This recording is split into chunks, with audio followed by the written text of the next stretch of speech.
Hello there, and welcome back. This is the Pod Shack, and you're listening to Torian, the host of GthDCAST. This episode is brought to you by my love for No Doubt. If you love No Doubt as much as I do, then slide yourself over to the internet and find yourself an overpriced t-shirt that is much less quality once you get it in person than what you actually pay for it. No doubt. This is episode 1A. We're talking about evolution just a little bit more. I wanted to get into the evolution of art because there's been a very big noticeable change for me, especially in movies and a little bit of video games, but some TV too. And art seems to kind of be evolving to be more like reality. And if you've noticed this sort of same thing, the same phenomenon, how just maybe over past generations, just being observant of how editing seemed to be such a key factor in what art was, like everything just being edited more and more seemed to be much more of a thing of the past. You know, just for example, I was watching The Animal with fucking Rob Schneider, and I mean it's just a product of its time. But like a lot of comedy movies, man, it's just like they're so if you just watch like shot for shot and you just count how many times they cut the frame, or they switch, you know, back and forth from one shot to another. It's just ridiculous. It's ridiculous to think that that was, you know, that was like an acceptable thing. It was just like, you know, it was a part of the art style. Like you're going in and you're shooting for 2-3 weeks to get you know, maybe 2 or 3 scenes done. That's just ridiculous. It's like you're going back. Like I've been a part of the process. Fortunately enough, I've just been in a cool enough place to actually get some time, you know, doing what I love, which is acting and stand-up comedy. And being behind the scenes and that stuff for acting especially, it's just like you see how the process goes. And it can be very long and daunting.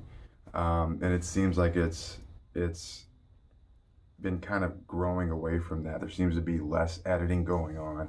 And I think that that's just a product of us getting better at doing what this thing is, art, you know what I mean, whatever it may be. It's like, it's, you know, we've kind of consciously edited in our brains how things are supposed to work. So it's like we're much more conscious now of, okay, you know, we don't want it to be 6 or 7 takes, so we're going to do the best that we can on, you know, take and then 2 or 3 and just give everything that you can, and try to interpret whatever you need to interpret better so you can understand how to do your job in a more efficient way.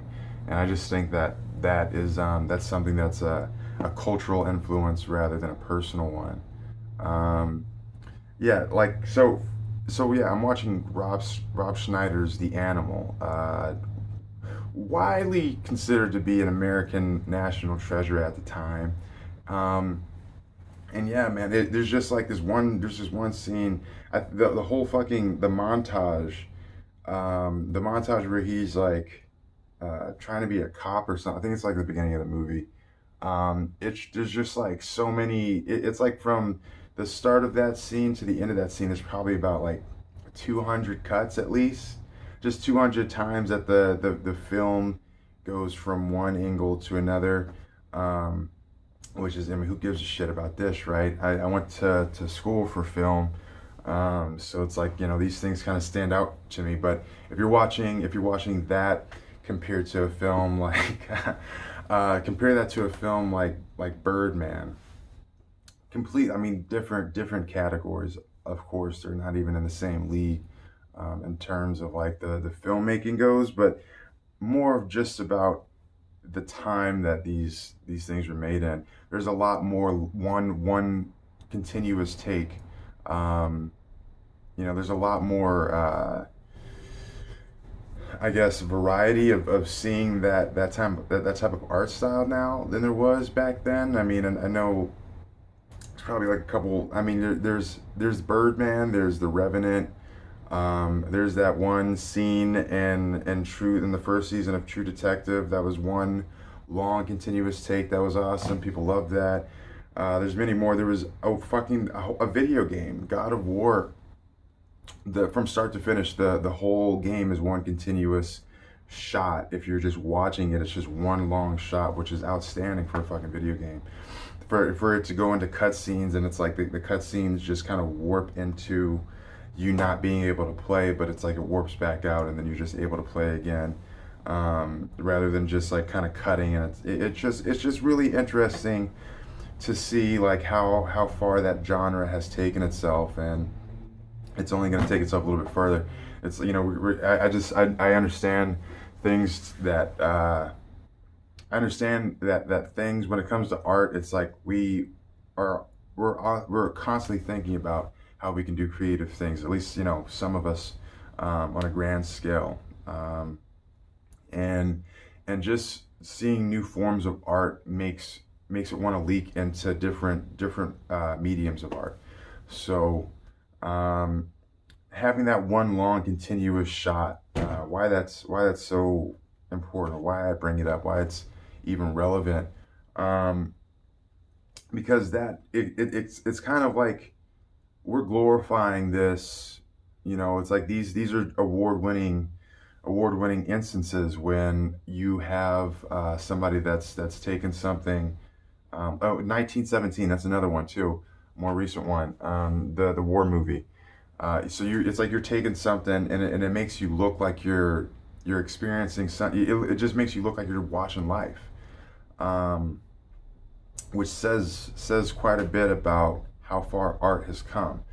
Uh, and it's going to get oversaturated, of course, like every good thing does. But the key thing, the important thing to do with something that's new, and something that does seem to bring in an audience, or does seem to bring in some award worthy attention, it's important to take note of why this is, you know, why it's standing out so much. And for me, it's standing out because this is ultimately what kind of our consciousness is doing at the same time. It's like we're becoming less and less edited just as people. We're becoming less and less mistake worthy, and we're trying to constantly fix problems around us, if not in ourselves, rather than just dealing with bigger ultimate problems. It's more about self editing than it is about putting things together and then editing afterwards. So it's like a pre-editing sort of connotation that these films are going in with, because it's like the plan is for this thing to be one long continuous shot before it happens. So everybody has to get into this prepared mode that this is, you know, there's a lot at stake here when it comes to any one person making a mistake.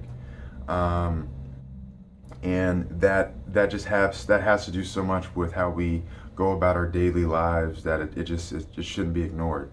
And it's also, you know, if you're getting the hint at what I'm talking about here, it's a little bit of you know, sort of the thing that I want to do with my art style, my comedy, and maybe dive deeper into what that medium, or what that reality lifestyle of art can be.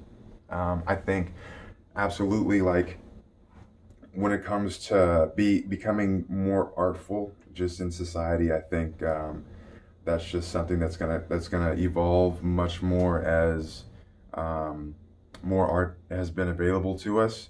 You're gonna start seeing people with more artistic hairstyles. I think in the next 5 or 10 years, uh, people are gonna make themselves art.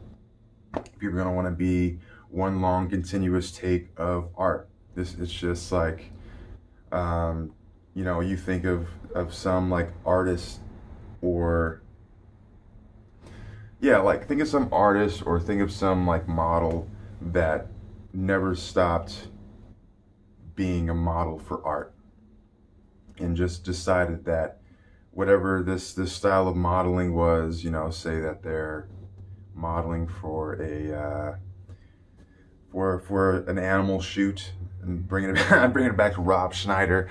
Yeah, he didn't know how much fucking Schneider was going to be in this episode of DemiGodCast. But say a model's doing like some sort of a wild theme, and this sort of just be, it seems to be this unbound thing that this model, man or female, can do, to whatever ends they want. There's just so much creativity that they can add and play with, and they become a canvas for their own vision. Um, and that's just going to be more common. There's just going to be more common art like that, where people are going to be able to live out the canvas of the vision that they want to see, because artistic expression is just becoming more readily available, especially with Instagram, Snapchat, Twitter. People are going to want to show how artistic they are, and everybody kind of has this artistic thing inside their head, and that's just a part of the evolution sort of thing. It's like, if you want to be more artistic, if you want reality to be more artistic for you, whether that's playing music, singing, dancing, stand-up comedy, acting, anything that you envision yourself doing that is a creative thing and something unique and something completely original that that you want to put your heart and soul into, that's gonna be it's gonna be like common for people to do that now. It's almost gonna be like, oh well, why aren't you doing that? What's wrong with you that you aren't expressing yourself in an artistic way? That's just a little bit of a taste from the future here, coming from Marty McFly. Um, let's see what else. So yeah, definitely hairstyles are going to be wackier. I think clothes are going to start being cooler. People are going to start having there's going to be much less trendy fashion that people kind of get into, and the trends are going to start being what people are. The trend is going to start becoming like an individuality sort of thing, but not individual in the way that we don't want everybody to do it with us, but individual in a way where it's like you want to stand out because you're doing something that is you. You're putting your own taste onto that canvas that that you're envisioning yourself to be. And so yeah, definitely encourage that. Definitely influence that. If you're living a life where you feel like you're being held back, and your artistic expression is especially being suppressed, then you got to find something to do where you can get your voice out, where you can be heard or seen or look or yeah, I don't want to say tasted, but the other sense, the other sense is you want to be smelled. Make yourself artistically scratch and sniff. Become that scratch and sniff bad boy. Oh man, yeah, that's where when we get to scratch and sniff people, that's when we have really transcended as far as we can go, man. Just imagine fucking going up to your mailman or something and just being like, man, I really like what you're doing with your hair, and you scratch and sniff it, and it smells like, like fucking cosmopolitan ice cream or something. That's just yeah, man. That's 2022. I'll give it till then. Scratch and sniff hair in 2022. There's also going to be more meta movies. So like that long shot take that that we see in The Revenant, with Leonardo DiCaprio playing I think some sort of caveman. You're gonna see more. You're gonna see more movies where it's not necessarily like. I mean, I'm sure the historical movies are much easier to do with one shot take, but there's gonna be more modern movies, action movies, you know, thriller movies that are just one long continuous shot because people see that award, people see that goal, and they're like, I gotta have it, give it to me, gotta have it, gotta get it, gotta get it, gotta get it, and so I mean that could be a good thing or a bad thing. I think, you know, if we get a superhero movie, or it would be really cool to see a Western movie, like one long continuous, like if Logan was just one long take, that would, you know, I mean, Logan's great already as it is, but just imagine a badass movie where it's like a modern Western, where it's like, you know, it's not, like it's something that you haven't seen before, but it's, you know, in the style of what a Western genre would be. One long take of that, and, you know, give me the gold, give me the gold. I need it. Give it to me. Awards. Where we go? Where we going with it? I don't know. Where that goes. Okay, so where are we at here? I want to talk on politics, but I don't want to. How much time do we got? Okay, you know what? Politics is going to be next episode. Definitely want to get into that. People are going to be involved in what they identify with, what they identify themselves with, or what their ego, you know, what their ego is. They're gonna be surrounding themselves in that until they kind of take a step back and look and see what the other side of that is. That's a little taste on politics. I definitely want to spend more time talking about that. But I want to keep this under 20. Oh, can we keep it under 20? Yes. So I'll talk about another superpower that I have, and these are superpowers. You know, this is the thing. This is all fun. This is all good fun. And the superpowers and the evolution. This is something that I'm just making evident so everybody can get on the evolution party and the superpower party, because it's gonna be fun. You're gonna be eating cake with your mind. You're gonna be blowing candles out with your mind, and who knows? You may be even prone to want to heal somebody one day, or God forbid, teach somebody the things that you're learning. But one superpower that's very prevalent in everyone, that everybody needs to find in themselves, is love. And wow, how cheesy does that sound? A little bit of mozzarella with American and Jack.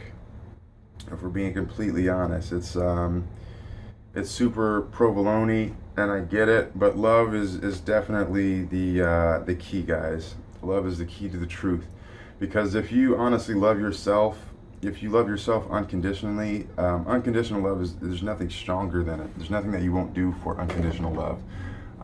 That's why it's considered a weakness for so many people, but it can also be a very valuable strength. Unconditional love is going to get you through just about anything.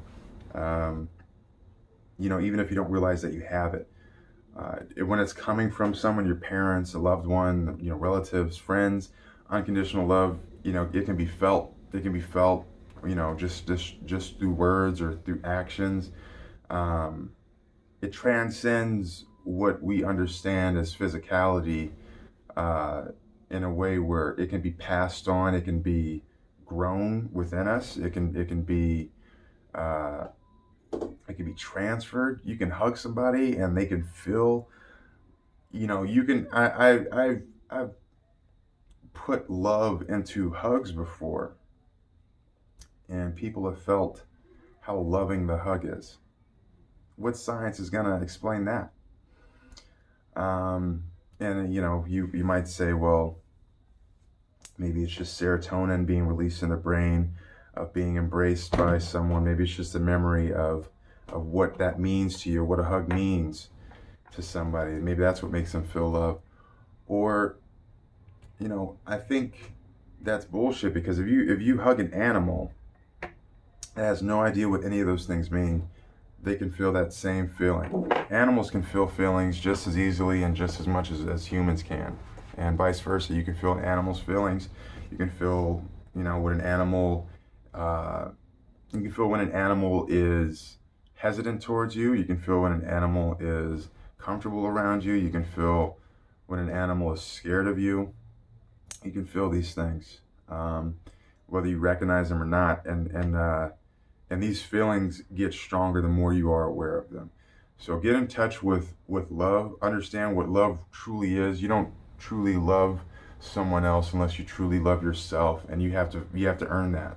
You have to earn what it is to love, because it doesn't come very easy, and often it's not shown in a way that's translated very well. You have to sort of self-interpret what the meaning of your true love is in order to understand how many dimensions it can go through, and understand how many different ways you can actually experience that and show it.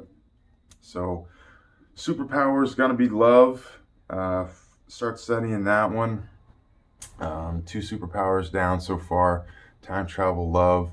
I'm not going to throw too much at you guys, but if you're practicing these things and if you're focusing on one thing in front of another, then it's going to be much easier for you to understand them.